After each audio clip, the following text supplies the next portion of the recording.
Hello friends, कैसे हैं आप सब लोग। लीनियर अलजेब्रा में हम लोगों ने अभी तक उसका इंट्रोडक्शन देख लिया है। हमने बात कर लिया कि लीनियर अलजेब्रा की इम्पोर्टेंट है, ये तो अब तक आपको पता चल गया होगा, है ना। उससे पहले हमने वेक्टर्स के बारे में थोड़ा सा उसका इंट्रोडक्शन देखा था, आखिर वेक्टर्स क्या होता है।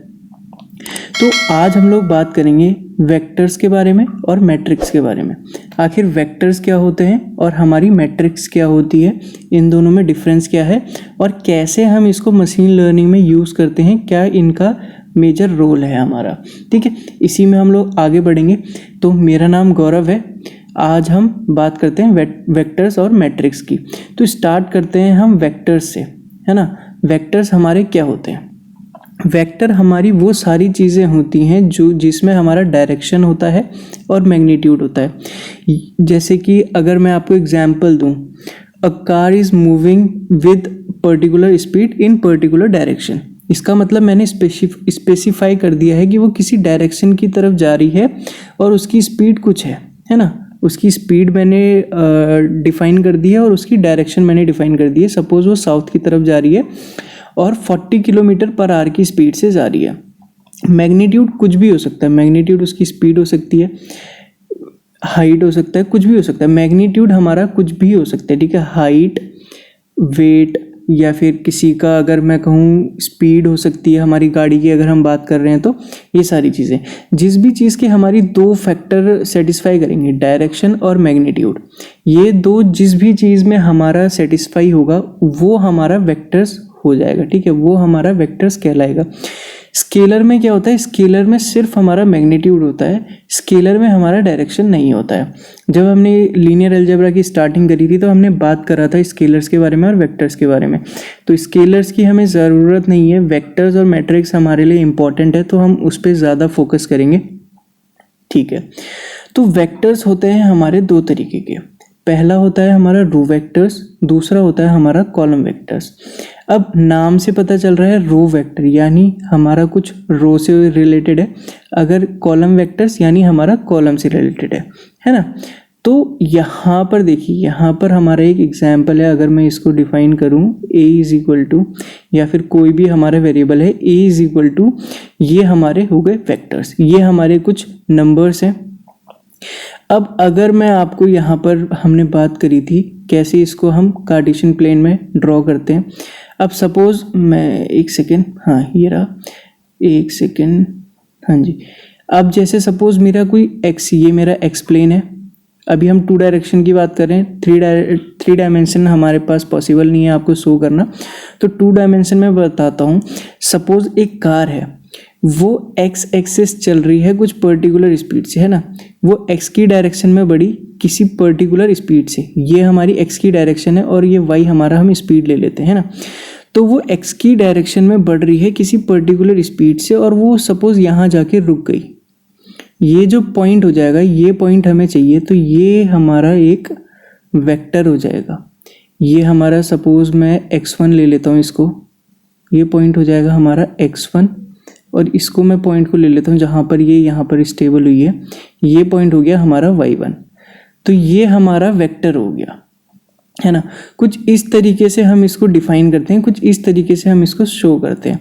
अब या तो हम इसको ऐसे भी कर सकते हैं या फिर हम इसको नॉर्मल से अपने स्क्वायर ब्रैकेट में भी हम लोग वो कर सकते हैं, है ना। तो सॉरी, पैरेंथेसिस में भी हम इसको वो कर सकते हैं, स्क्वायर ब्रैकेट से हम इसको डिफाइन कर सकते हैं। ये हमारा, अगर हम इसको क्या कहते हैं ग्राफिकल फॉर्म में अगर देखेंगे तो कुछ इस तरीके से ये बढ़ेगा, एक्स की डायरेक्शन में बढ़ रहा है कुछ पर्टिकुलर स्पीड से। अगर मैं कार की बात कर रहा हूँ तो वाई यहाँ पर हमने स्पीड ले ली है और एक्स तो हमारी डिस्टेंस है, तो यहाँ पर उसने कुछ डिस्टेंस कवर कर लिया। तो और ये हमारा हो गया कॉलम वेक्टर। ऐसे ही हमारा कॉलम वेक्टर भी हो गया। ये तो हमारा क्या सेकेंडरी चीज़ था, ये हमने देख लिया कार्टेशियन प्लेन में हम इसको कैसे शो करते हैं। तो यहाँ पर रो वेक्टर जो है हमारा, इसमें क्या होगा, यहाँ पर अगर हम देखें तो इसका जो डायमेंशन है ना, कुछ होगा 1x5 का। अब ये डायमेंशन क्या होते हैं, डायमेंशन होते हैं हमारे n×m या फिर m×n, कुछ भी आप यहाँ पर ले सकते हैं। यहाँ पर अगर मैं n×m ले रहा हूँ तो ये n जो है ये मेरा रो डिनोट करेगा, यानी मेरे पास कितनी रो है, और ये जो ये m है ये मेरा डिनोट करेगा कॉलम्स। यानी मेरे वेक्टर में या फिर मेरी मैट्रिक्स में कितने कॉलम है ना। तो अब ये रो वेक्टर है, तो रो वेक्टर अगर हमारा रो 1 हुई, किसी भी वेक्टर की अगर हमारी रो 1 है तो वो हमारा रो वेक्टर हो जाएगा। कॉलम भले ही उसमें कुछ हो, यहाँ पर हमारे पास 1 2 3 4 5 6 और 7 है, सॉरी ये 5 नहीं होगा, ये 7 होगा, हाँ ये हमारा 7 है, ठीक है। ये हो गया हमारा 1 क्रॉस 7, वो वहाँ पर बाई मिस्टेक हो गया होगा, और ये हमारा 7 क्रॉस 1 होगा, 5 क्रॉस 1 नहीं होगा, ये हमारा 7 क्रॉस 1 होगा, है ना। तो जिस भी हमारे वेक्टर की जो रो है वो 1 होगी, यूनिट होगा, तो वो हमारा रो वेक्टर कहलाएगा। और अगर हमारी किसी भी वेक्टर की कॉलम अगर 1 हुआ तो वो हमारा कॉलम वेक्टर कहलाएगा, है ना। अब यहाँ पर अगर ये जैसे ये इसका कॉलम 1 है और इसका रो 1 है, अगर इसकी जगह पे भी कोई दूसरी वैल्यू आ जाती है तो वो हमारी मैट्रिक्स हो जाती है। अभी उसको हम थोड़ी देर में देखते हैं। यहाँ पर देखिए हमने डायमेंशन को यहाँ पर मेंशन किया हुआ है। डायमेंशन यहाँ पर हमारी रो है 1 और कॉलम है हमारे n नंबर ऑफ कॉलम है, यहाँ पर हमारे 7 कॉलम है, ठीक है। 5 हमने लिखा है, गलती से हो गया वो, तो 7 हमारे पास कॉलम है, रो 1 है हमारी, तो ये हमारा रो वेक्टर हो गया। और कॉलम वेक्टर में हमारे जहाँ पर भी हमारे जिस भी वेक्टर के लिए हमारा कॉलम 1 होगा, एक कॉलम होगा, ये हमारा एक कॉलम है और ये हमारी एक रो है, तो ये हमारा रो वेक्टर और ये हमारा कॉलम वेक्टर। तो आई होप कि आपको वेक्टर समझ में आया होगा। वेक्टर इन जनरल अगर मैं आपको बताऊं तो जिस भी चीज़ का XYZ कुछ भी चीज़ ले लीजिए जिसकी हमारी डायरेक्शन होती है और उसके साथ साथ हमारा मैग्नीट्यूड होता है जिस भी चीज़ का, वो हमारा हो जाएगा वेक्टर्स, है ना। तो ये आपको चीज़ क्लियर होगी। अब बढ़ते हैं हम मैट्रिक्स की तरफ। आखिर मैट्रिक्स क्या होता है? मैट्रिक्स हमारी होती है, अच्छा यहाँ पर अगर मैं आपको वेक्टर्स की बात बताऊं तो यहाँ पर से आप एक चीज़ समझ पा रहे होंगे, ये हमारी एक लिस्ट है, ये हमारा स्क्वायर ब्रैकेट में ही हम लिस्ट को भी डिफाइन करते हैं ना, ये हमारी एक लिस्ट है ना। लिस्ट ही हमारा एक वेक्टर होता है। अब यहाँ पर एरे को भी हम ऐसे ही डिफाइन करते हैं, तो ये चीज़ आपको समझ में आई होगी।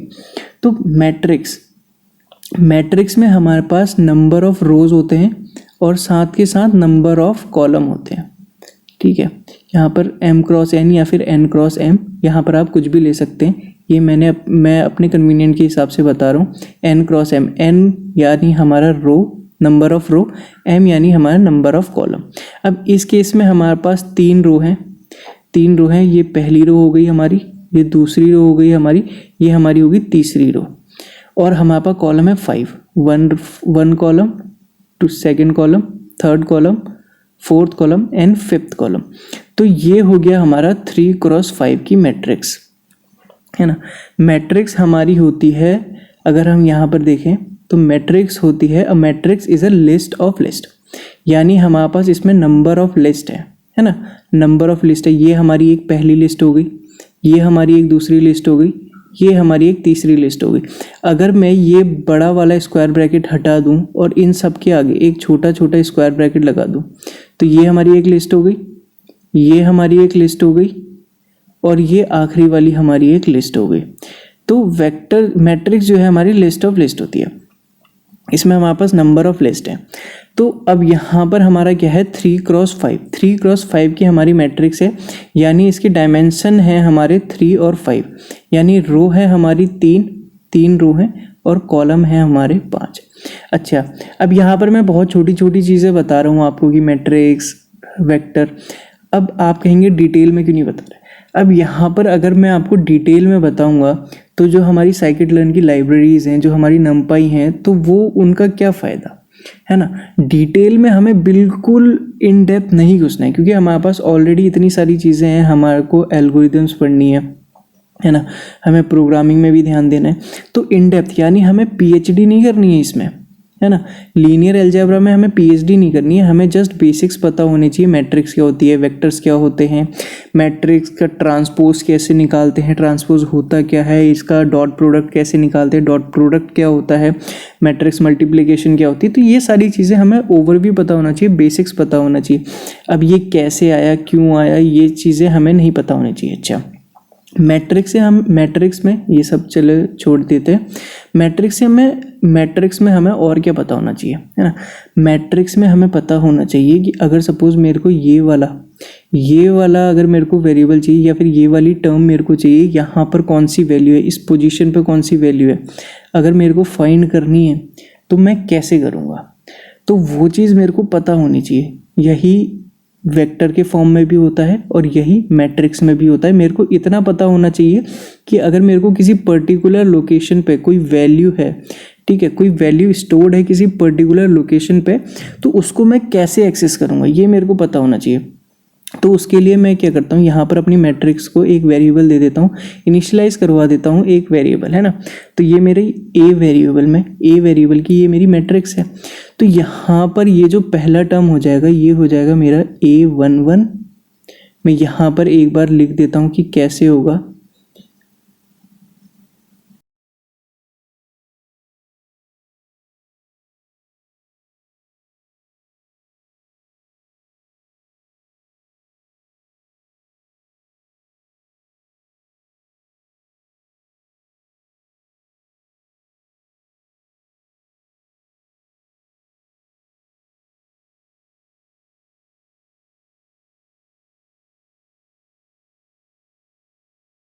तो ये वाला जो मेरा पहला टर्म हो जाएगा ये हो जाएगा मेरा A11। मैं ये वाला मेरा हो जाएगा A11। अगर मेरे को ये वाला टर्म को एक्सेस करना होगा तो मैं ये वाली चीज़ फाइंड करूँगा, है ना। तो मैं जैसे हमारा लूप लगा के हम लोग यहाँ पर फाइंड कर सकते हैं, या कोई और टेक्निक हम पाइथन में बाद में देखेंगे कैसे फाइंड करते हैं किसी वेरिएबल को, है ना। अभी जस्ट हम समझ रहे हैं कि कैसी चीज़ें होती हैं। अब मेरे को ये 8th टर्म फाइंड करनी है, मतलब ये जो हमारी 8 वैल्यू है, ये जो हमारी वैल्यू है, ये पोजीशन है, जो हमारी ये लोकेशन है, इस पर कौन सी वैल्यू है ये मेरे को फाइंड करनी है। तो ये हो जाएगी हमारी 1 2 3, ये यानी फर्स्ट रो का थर्ड कॉलम, है ना, सॉरी सेकेंड रो का थर्ड कॉलम, सेकेंड रो और थर्ड कॉलम यानी A23 मेरे को पता चल गया कि सेकेंड रो थर्ड कॉलम में कौन सी वेरिएबल है। तो मैं इसकी हेल्प से यहाँ पर इसको फाइंड कर सकता हूँ। अब यहाँ पर इसको ऐसे डिनोट करते हैं AI, J। आई होता है हमारा रो, हमारी रो डिनोट करता है, और जे होता है हमारा कॉलम।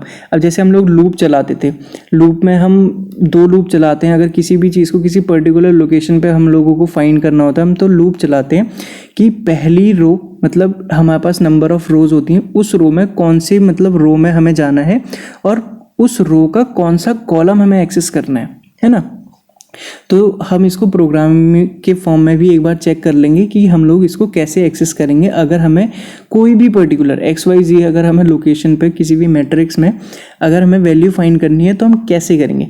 वैसे ही यहाँ पर हमारे वेक्टर के फॉर्म में होगी, ये होगी हमारी A11, A12, A13, A14, A15, A16, A17, है ना। और वैसे ही ये हमारी हो जाएगी A11, A21, A31, A41, A51, A61, A71, है ना। तो ऐसे करके हम किसी भी कोई भी लोकेशन पे, XYZ लोकेशन पे, सपोज हमें ये वाली वैल्यू फाइंड करनी है, तो हम लोग क्या करेंगे, थर्ड रो का फिफ्थ कॉलम यानी हमारी ये वाली पर्टिकुलर वैल्यू। तो इसको हम ऐसे करके डिनोट करते हैं, और कोई भी वैल्यू हमें फाइंड करनी होती है तो हम इसकी हेल्प से फाइंड करते हैं। तो आई होप कि आपको ये समझ में आया होगा। अगर आपको समझ में आया है कि वेक्टर्स क्या होते हैं, मैट्रिक्स क्या होती है, तो वीडियो को लाइक करिए। अगर मेरे द्वारा बनाया हुआ कंटेंट आपको पसंद आ रहा है तो चैनल को सब्सक्राइब करिए, अपने दोस्तों के साथ शेयर करिए जितना ज़्यादा पॉसिबल हो सके। और कोई भी डाउट है अगर इस वीडियो से रिलेटेड या किसी और भी वीडियो से रिलेटेड, तो नीचे कमेंट सेक्शन में कमेंट करके बताइए, मैं उसको रिजॉल्व करने की कोशिश करूँगा जितना जल्दी पॉसिबल हो सका। तब तक के लिए आप ऐसे ही पढ़ते रहिए। मैं मिलता हूँ नेक्स्ट वीडियो में। अपना ध्यान रखिए। बाय।